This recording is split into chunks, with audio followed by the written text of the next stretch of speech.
মসজিদে নববী। এটা আমাদের উপরে যদি কোনো মহিলা থেকে থাকেন, যারা যারা শুনতেছেন, ইভেন আমাদের ইংল্যান্ডের মসজিদেও আমাদের 3-4 জনের মহিলা টিম ছিল, এখনো আছে আলহামদুলিল্লাহ। আপনি যে কোনো মুহূর্তে মসজিদে কি প্রয়োজন না, লাইট দিব কি দেব না, ফ্যান দিব কি দিব না, আপনারা যদি একসাথে বলা শুরু করেন, you are disturbing the sanctity of the মসজিদ। আপনারা বুঝতে পেরেছেন?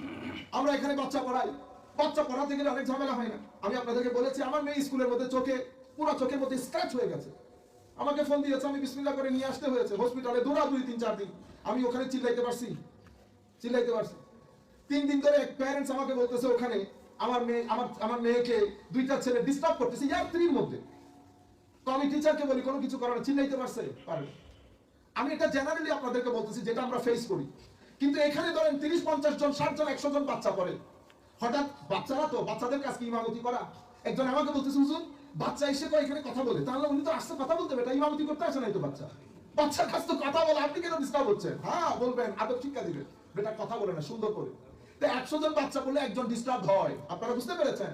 স্যাংটিটি অফ দ্য মসজিদ, যেভাবে স্কুলে ডিল করেন সেভাবে মসজিদ।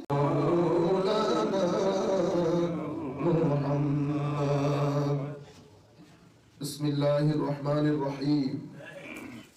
إنما يعمر مساجد الله من آمن بالله واليوم الآخر وأقام الصلاة وآتى الزكاة ولم يخشى إلا الله فعسى أولئك أن يكونوا من المهتدين. صدق الله مولانا العظيم وصدق رسوله النبي الحبيب الكريم ونحن على ذلك لمن الشاهدين والشاكرين. رب صل وسلم وبارك عليه. উপস্থিত সম্মানিত মুসল্লিয়ান কিরাম, দূর দূরান্ত থেকে যারা আমাদের সাথে যুক্ত হয়েছেন অথবা আমাদের এই আলোচনা পরবর্তীতে শুনবেন, আমরা সকলের প্রতি আন্তরিক মোবারকবাদ, ধন্যবাদ এবং সশ্রদ্ধ সালাম জ্ঞাপন করছি। আসসালামু আলাইকুম ওয়া রাহমাতুল্লাহি তাআলা ওয়া বারাকাতুহু। সম্মানিত উপস্থিতি, আমরা আজকে আমাদের মূল বিষয় যেটা নিয়ে ইনশাআল্লাহ কথা বলার জন্য সিদ্ধান্ত নিয়েছি, আল্লাহ রাব্বুল আলামিনের তৌফিক, আমার নবী সাল্লাল্লাহু আলাইহি ওয়াসাল্লামের নজরে করম, আমরা মসজিদ ভিত্তিক, মসজিদ নিয়ে কিছু কথা বলবো। দ্য রোল অফ মস্ক অথবা দ্য রোল অফ মসজিদ in the propagation of Din, specially in the Europe.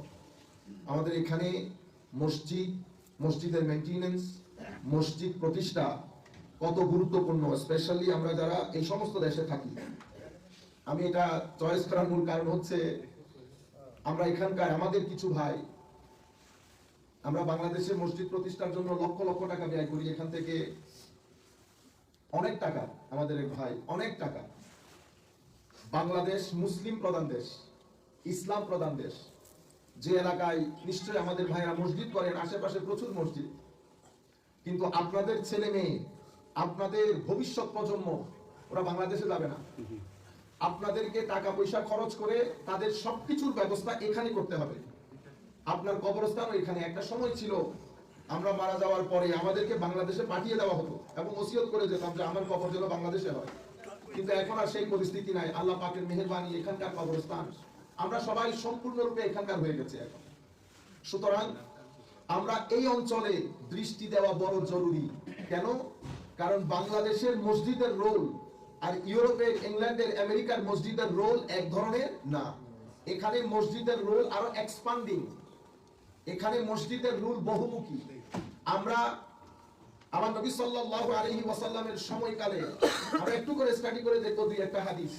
আমার নবী মসজিদের সাথে যারা সংযুক্ত তাদের ব্যাপারে আমার নবী কি বলেছেন, কোরআনে পাকের মধ্যে আল্লাহ রাব্বুল আলামিন কি ইরশাদ করেছেন, তাহলে আমরা বুঝতে পারবো মসজিদ প্রতিষ্ঠা, মসজিদের পবিত্রতা, মসজিদের স্যাংটিটি, মসজিদের মেইনটেনেন্স, মসজিদের পবিত্রতা, এগুলা করা, এদের ফজিলত কি, এবং আমার নবী সাল্লাল্লাহু আলাইহি ওয়াসাল্লাম কতটুকু গুরুত্ব দিয়েছেন এই বিষয়গুলোর ব্যাপারে। আমরা পবিত্র কোরআনের আয়াত দিয়ে শুরু করি। আমার আল্লাহ ইরশাদ করছেন, ইন্নামা ইয়া'মুরু মাসাজিদাল্লাহি মান আমানা বিল্লাহি ওয়াল ইয়াউমিল আখির। আমার আল্লাহ বলছেন, মসজিদ বানায় ওই সমস্ত ব্যক্তি যারা সত্যিকার অর্থে মুসলমান, সত্যিকার অর্থে মুমিন বান্দা বাদে কেউ মসজিদ প্রতিষ্ঠা করে না। তামিরুল মসজিদ, মসজিদ বানানো, এটার কাজ হচ্ছে মান আমানা বিল্লাহ, যারা আমাকে বিশ্বাস করে, ওয়াল ইয়াউমিল আখির, যারা আমার আখিরাতকে বিশ্বাস করে, ওয়া আকামাস সালাহ, যারা নামাজকে কায়েম করে, ওয়া আতাজ যাকাত, যারা যাকাত দেয়, ওয়ালাম ইয়াখশা ইল্লাল্লাহ, যারা আল্লাহ ছাড়া কাউকে ভয় করে না, যারা আল্লাহ ছাড়া কাউকে ভয় করে না, ফাআসা উলাইকা আন ইয়াকুনু মিনাল মুহতাদিন। এই লাস্ট পোরশনটা আয়াতে, এটা হচ্ছে ক্র্যাক্স অফ দা আয়াত। আমার আল্লাহ বলছেন, আমি গ্যারান্টি দিয়ে বলছি, এরাই হচ্ছে হেদায়েত প্রাপ্ত, এরা হেদায়েতের রাস্তায় আছে। সো আমার আল্লাহ বলছেন যে তারা নিঃসন্দেহে হেদায়েতের উপরে আছে, নিঃসন্দেহে হেদায়েতের উপরে আছে। আমি শুধু মূল কথায় যাওয়ার আগে একটা হাদিস আপনাদেরকে শোনাই। এক মহিলা মসজিদের নববী পরিষ্কার করতেন মসজিদে নববী। মহিলা, ওই মহিলা মারা গেলেন, ওই মহিলার দাফন কাফন সম্পন্ন হয়ে গেছে। ওকানাত জারিয়াতুন সাউদা, উনি আফ্রিকান মহিলা ছিলেন, কালো মহিলা ছিলেন। উনি মসজিদের নববী পরিষ্কার করতেন। তাইলে মসজিদের তিনটা জিনিস মনে রাখবেন, চারটা জিনিস বলকে: বিল্ডিং অফ দি মসজিদ, cleanliness of the masjid, sanctity of the masjid, and the maintenance of the masjid. These are three things ta'mirul masjid means, to build up a masjid. So this lady, she is from Africa. She used to clean Masjid an-Nabawi. She died and she was being buried. Holy Prophet sallallahu alaihi wasallam didn't know. One day he asked, where is the lady? Sahaba ikram, one day means after 2 to 3 days. Sahaba ikram responded, Ya Rasulullah sallallahu alaihi wasallam, she passed away. Holy Prophet sallallahu alaihi wasallam got upset. Why you didn't tell me? If she died, I should pray his janazah, funeral prayer. Why you didn't let me know that she died? Companion said, Ya Rasulullah, it was night time. We didn't want to disturb you, Ya Rasulullah sallallahu alaihi wasallam. You know what Holy Prophet did? It was completely a different thing done by the Holy Prophet sallallahu alaihi wasallam. He went to the Holy Prophet, asked him, why is his her grave? The companion pointed and took him to the grave of the lady. Holy Prophet sallallahu alaihi wasallam stood up and he does the funeral prayer again for the lady. Imagine how important it is. আমি বলতে যাচ্ছি, ওই মহিলা মসজিদ পরিষ্কার করতেন, মসজিদ নববী। এটা আমাদের উপরে যদি কোনো মহিলা থেকে থাকেন, যারা যারা শুনতেছেন, ইভেন আমাদের ইংল্যান্ডের মসজিদেও আমাদের 3-4 জনের মহিলা টিম ছিল, এখনো আছে আলহামদুলিল্লাহ। আপনি যে কোনো মুহূর্তে মসজিদে যাবেন, আপনি মসজিদের সমস্ত বাথরুম গুলাকে 5 স্টারের মতো মনে হবে। এই মহিলাগুলো কখন আসে কখন যায় আপনি টেরও পাবেন না। সমস্ত ওয়াশরুম গুলা পরিষ্কার, নিট এন্ড ক্লিন। আল্লাহ রাব্বুল আলামিন তাদেরকে জাযায়ে খায়ের দান করুন। আমিও বলবো, আমাদের উপরে যদি কোনো মহিলা বা আমাদের আওয়াজ কোনো মহিলার কান পর্যন্ত গেলে, অন্তত আপনাদের এলাকাটা, নিচের এলাকা না হলেও অন্তত আপনাদের এরিয়াটা আপনারা যদি পরিষ্কার রাখেন এবং আপনাদের একটা গ্রুপ করে আপনাদের এরিয়াটা যদি আপনারা পরিষ্কার করেন, তাহলে এই মহিলা ফিউজাত নসিব হবে। সাহাবী রাসূল সাল্লাল্লাহু আলাইহি ওয়াসাল্লাম আমার নবী সাহাবা ইকরামকে জিজ্ঞেস করেছেন, মহিলা কোথায়? সাহাবা ইকরাম বললেন, ইয়া রাসূলুল্লাহ, তো উনি তো মারা গেছেন। মারা গেছেন? আমরা তো জানাজা করে কবর দিয়ে দিয়েছি ইয়া রাসূলুল্লাহ। তো আমাকে বললেন না যে, ইয়া রাসূলুল্লাহ, খুব রাত ছিল, আপনাকে বললি না, আপনি কষ্ট করবেন। আমার নবী সাহাবা ইকরামদেরকে নিয়ে আবার এই কবরস্থানে গিয়ে জানাজা নামাজ পড়েছেন। কিসের কারণে? কারণ এই সাহাবিয়া, আমার নবীর এই মহিলা সাহাবী মসজিদের পরিষ্কার কাজে নিযুক্ত ছিলেন। এখন মনে রাখবেন, আমরা যদি at the very beginning of Islam আমরা যদি দেখি, তো মসজিদ মুসলমানদের জান, প্রাণ, মুসলমানদের centre of civilisation, centre of education এবং ইনস্টিটিউট অফ কালচার এবং স্কুল, প্লেস অফ ওয়ার্শিপ। আমি যদি আরো মসজিদের নববী এই আন্দাজে ব্যবহার হতো।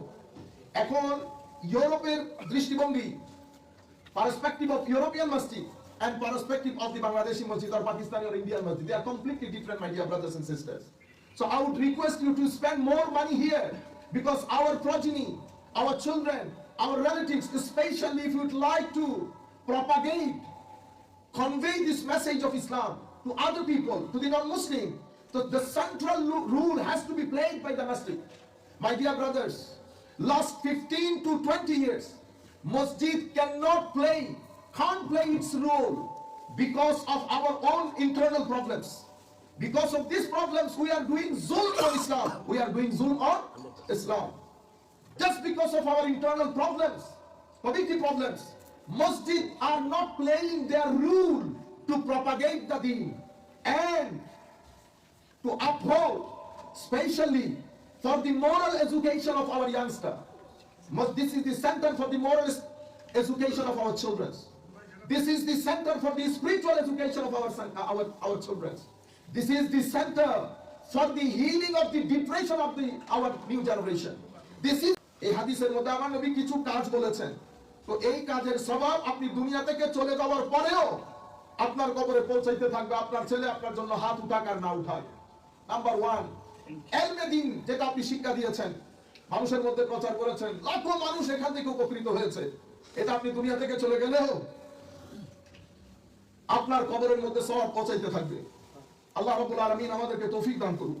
আমিন। এরপর আমার নবী ইরশাদ করেছেন, ওয়ালাদান সালেহান, হায় হায়, নেককার সন্তান যেটা আপনি রেখে গেছেন, a pious son that he leaves behind.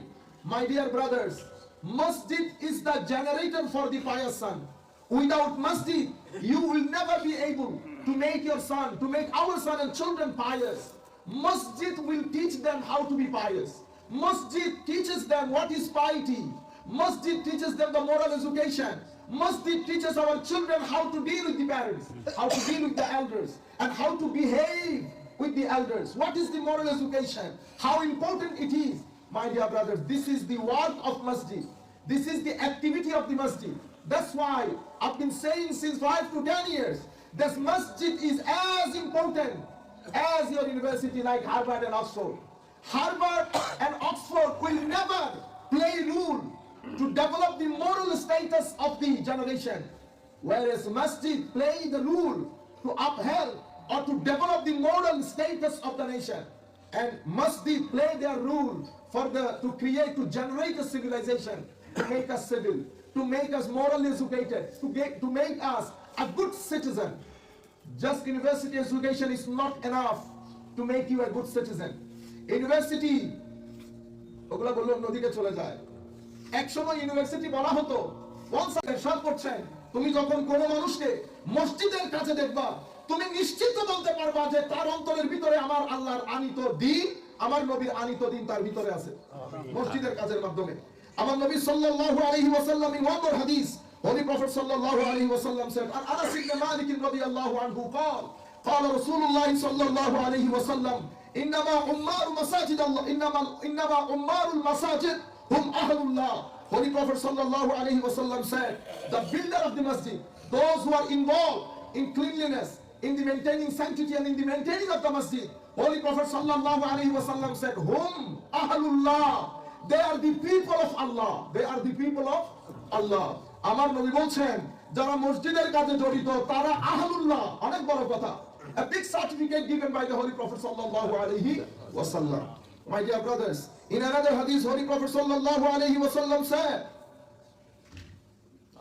and Abdul Razzaq, and Ma'mar, and Abi Ishaq, and Amr ibn Maymun al-Awdi, قال أدركت أصحاب النبي صلى الله عليه وسلم وهم يقولون إن المساجد بيوت الله في الأرض وإنه حق على الله أن يكرم من زاره. حضرت Amr bin Maymun al-Awdi said, أدركت أصحاب النبي صلى الله عليه وسلم, I saw the companion of the Holy Prophet صلى الله عليه وسلم saying, the mosques are the houses of Allah on earth. So the house that we are sitting in, this is the house of Allah. This is the house of Allah. When then said, وَإِنَّهُ حَقٌّ عَلَى اللَّهِ, this is the right of Allah, أَن يُكْرِمَ مَنْ زَارَهُ, to honor those who visit this masjid. আমরা আমাদের ঘরে মানুষ আসলে সম্মান করি না, সম্মান করি তো, তো উনি বলছেন এটা আল্লাহর ঘর, তো আল্লাহর কাজ হচ্ছে যারা আল্লাহর ঘরে আসে তাদেরকে সম্মানিত করা। I guarantee you without any hesitation, if you spend one single dollar for the masjid, before you leave this world, Allah subhanahu wa ta'ala will reward you. How much? 10th, 700? Yeah, sometimes Allah subhanahu wa ta'ala will reward you uncountable just for your $1. You never say that I spent all my time in the masjid, I did this, I did that, but I haven't been rewarded. Never say this. If you spend $1 here, check your balance and tell your accountant to study last 10 to 15 years of your accountancy. He will let you know. He will tell you something you've done in your life is going up. Is going up. Nobody can tell that I donated in the masjid, but my accounts after that went down. I am now helpless. You cannot say that. যারা আমরা অনেক সময় বলি আমরা মসজিদে এই করেছি, মসজিদ অনেক, হ্যাঁ মসজিদের সাথে আপনি যখন জড়িত হয়েছেন, নামাজ পড়েছেন, নামাজের মাধ্যমে মসজিদকে আবাদ রেখেছেন, একটা অপরিষ্কার কোনো জিনিস দেখেছেন পরিষ্কার করেছেন, একটা টাকা মসজিদে দিয়েছেন, আমার আল্লাহ বলছেন মান ইউকরিদুল্লাহ কারদান হাসানা ফায়ুদাইফাহু লাহু আদাফান কাসীরা। আপনি সামান্য দান করেছেন, আমার আল্লাহ এটাকে ডাবল ট্রিপল করে দেবে, দুনিয়ার মধ্যেও দেবে, আখিরাতের মধ্যেও দেবে। ওয়া মা আতাইতুম মিন রিবান লিয়ারবু ফি আমওয়ালিন নাসি ফালা ইয়ারবু ইনদাল্লাহ ওয়া মা আতাইতুম মিন যাকাতিন তুরিদুনা ওয়াজহাল্লাহ ফাউলাইকা হুমুল মুদঈফুন।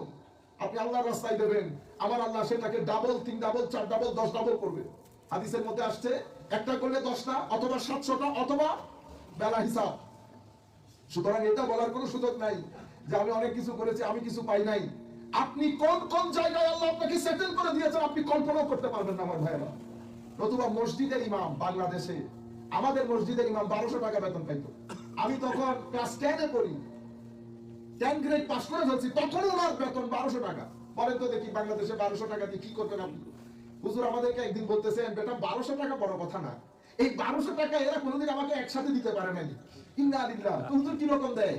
তোমাদের এখানে 3টা 4টা বাড়ি আছে না, তোমাদের বাড়িতে আগে আসে 400 টাকা, এরপর অমুকের বাড়ি আছে 200 টাকা, এরকম করতে করতে এরা হিসাব করে বলেছে 1200 টাকা দিছি। কিন্তু উনি ওই শর্ট টাকা দিয়ে, ওই শর্ট অ্যামাউন্ট অফ ক্যাশ দিয়ে উনি আমাকে বলতেছেন, শেষ যেবার দেখা হয়েছে ওনার সাথে, উনি বলতেছেন বেটা আল্লাহর মেহেরবানিতে সমস্ত আশা আল্লাহ পূর্ণ করে দিয়েছেন। আমার প্রায় 7-8টা সন্তান, সব ছেলেকে আমি বিয়ে করিয়েছি। উনি বলতেছেন আমি করিয়েছি, শুধু একটা ছেলেকে বিয়ে করাইতে পারি, সবাইকে ঘর করে দিয়েছি এবং জায়গা কিনেছি। বাংলাদেশে আমরা গন্ডা বলি 864 স্কয়ার ফিট, প্রায় 20 থেকে 40 গন্ডার মতো জায়গা কিনেছি 1200 টাকার বেতনে। আমি নিজের সাথে কম্পেয়ার করে, আমি 2007 থেকে ইংল্যান্ডে, উনি যা কিছু করেছেন তার 100 ভাগের 1 ভাগও আমি করতে পারি না। তাহলে 50 বছর মসজিদের ইমামতি, উনি আল্লাহর দরবারে বলতে পারবেন না বেতন কম ছিল। আমার আল্লাহ কোন কোন জায়গা দিয়ে বরকত দিয়ে কোটি টাকা করে দিয়েছেন, উনি তো সেটা বুঝতেছেন, সেজন্য বলতেছেন আলহামদুলিল্লাহ। আলহামদুলিল্লাহ আমার ভাইরা। তাইলে what is our responsibility towards the masjid? This is my final message to you. 4 things is really really important. Building of the masjid, the maintenance, because masjid in this country is not supported, even in our country not supported by the government, but in this country especially these types of masjid they're supported by our money. So main thing is building and maintenance. The रीढ़ का हड्डी, हमारी पाकिस्तानी भाई लोग कहते हैं रीढ़ का हड्डी, यानी the main point, the key point, FedEx is money. So I would request my dear brothers, when you spend your money in the Jummah prayer, especially please look at your salaries, wages, how much money you are given a month, you are earning a month. Based on your earning, then donate to the masjid, because this masjid is most important for your life. You spending all your money in your house, fair enough, very good, but at the same time you spend some money in the masjid as well. This is your future, your funeral prayer, your children, their education, their moral education. This is your spiritual healing center. Your depression, your mental anxiety, everything, you are being healed by the masjid, my dear brothers. That's why I would request you, when you donate to the masjid, bear in mind, does it go with the wages that you are earning a month? Holy Prophet sallallahu alaihi wasallam used to clean. Hazrat Umar radiyallahu ta'ala once he visited Masjid Quba. After praying 2 rakat of nafal, he started cleaning the masjid, Masjid Quba, and he was the Khalifa of the half of the world, Prime Minister of the half of the world, was cleaning the masjid. That's why I would like to request all the Musallis, when you use the toilets or any parts of the masjid, if you see a dirt, try to remove it. This is the sunnah of Holy Prophet sallallahu alaihi wasallam, sunnah of the companions and sunnah of the greatest pious people of Allah Almighty. So cleanliness very important. Yourself have to be clean. When you come, clean the masjid and keep it clean. 2 things. 3rd thing, sanctity of the masjid. Holy Prophet sallallahu alaihi wasallam said, they will come, the last hour, Qiyamah will not happen until people are boasting from their masjid. Our masjid is more beautiful.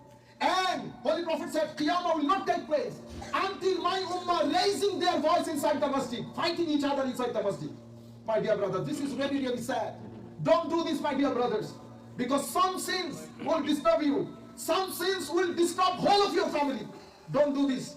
আমাদের চট্টগ্রামের একজন ছিলেন, আমি নাম বলতে চাচ্ছি না, হাজিদেরকে কষ্ট দিয়েছেন, রেসপন্সিবল পারসন, হজ উমরা করতে গেছেন, দুইজন বাদে ফ্যামিলির সমস্ত মানুষ অ্যাক্সিডেন্টে মারা গেছে। সুতরাং বড় সাবধান, বড় সাবধান। ইট্টি মারলে পাটকেলটি খাইতে হয়, ইট্টি মারলে পাটকেলটি খাইতে হয়। আল্লাহ রাব্বুল আলামিন আমাদেরকে রক্ষা করুন। স্যাংটিটি অফ দ্য মসজিদ, ডু নট ডু আইডল টক হে। তারাবির নামাজে মাঝে মধ্যে আমার অবাক লাগে, আপনাদের সামনে আমরা গুনাহগার হলেও ছোটখাটো হলেও মান দাঁড়াই তো আছি। মসজিদে কি প্রয়োজন কি প্রয়োজন না, লাইট দিব কি দেব না, ফ্যান দিব কি দিব না, আপনারা যদি একসাথে বলা শুরু করেন, you are disturbing the sanctity of the মসজিদ। আপনারা বুঝতে পেরেছেন? আমরা এখানে বাচ্চা পড়াই, বাচ্চা পড়াতে গেলে অনেক ঝামেলা হয় না? আমি আপনাদেরকে বলেছি আমার মেয়ে স্কুলের মধ্যে পুরো চোখের মধ্যে স্ক্র্যাচ হয়ে গেছে, আমাকে ফোন দিয়েছে, আমি বিসমিল্লাহ করে নিয়ে আসতে হয়েছে হসপিটালে, দৌড়াদৌড়ি 3-4 দিন। আমি ওখানে চিল্লাইতে পারছি? 3 দিন ধরে প্যারেন্টস আমাকে বলতেছে ওখানে আমার মেয়েকে 2টা ছেলে ডিস্টার্ব করতেছে ইয়ার 3 মধ্যে। তো আমি টিচারকে বলি কোনো কিছু করার, চিল্লাইতে পারছে? পারে। আমি এটা জেনারেলি আপনাদেরকে বলতেছি যেটা আমরা ফেস করি। কিন্তু এখানে ধরেন 30-50 জন 60 জন 100 জন বাচ্চা পড়ে, হঠাৎ বাচ্চারা তো বাচ্চাদের কাছে ইমামতি করা। একজন আমাকে বলতেছে হুজুর বাচ্চা এসে কয় এখানে কথা বলে, তাহলে উনি তো আসলে কথা বলতে হবে, ইমামতি করতে আসে নাই তো বাচ্চার কাছে তো কথা বলে, আপনি কেন ডিস্টার্ব হচ্ছেন? হ্যাঁ বলবেন, আদব শিক্ষা দিবেন, বেটা কথা বলে না সুন্দর করে। তো 100 জন বাচ্চা বলে একজন ডিস্টার্ব হয়, আপনারা বুঝতে পেরেছেন? স্যাংটিটি অফ দ্য মসজিদ, যেভাবে স্কুলে ডিল করেন সেভাবে মসজিদকে ডিল করবেন। আপনি মসজিদকে আপনার এগেইনস্টে দাঁড় করাবেন না, এফোর্ড করতে পারবেন না। Let me repeat this sentence again, don't put the masjid against you. You might dislike me, no problem, but don't put the masjid against you. You cannot afford it, you will not be able to afford it, my dear brother. এই মসজিদের কারণে কত মানুষের ঘরে শান্তি আছে আপনারা জানেন? এই মসজিদের কারণে কত মানুষ কতভাবে শান্তিতে আছে। আপনি দেখেন না ঘরের মধ্যে 100 রাকাত নামাজ পড়েন, ওই মজা লাগে না। মসজিদের ভিতরে ঢুকে যখন 2 রাকাত নামাজ পড়েন আলাদা একটা স্বাদ না। তাহলে স্যাংটিটি অফ দ্য মসজিদ, building maintenance, cleanliness and sanctity of the মসজিদ। আল্লাহ রাব্বুল আলামিন এখানে অনেক কথা বলার ছিল, আমি শুরুই করি নাই, অসংখ্য হাদিস শরীফ ছিল বলার, বাট টাইম ইজ আপ। জাযাকুমুল্লাহ খাইরাল জাযা ফর লিসনিং টু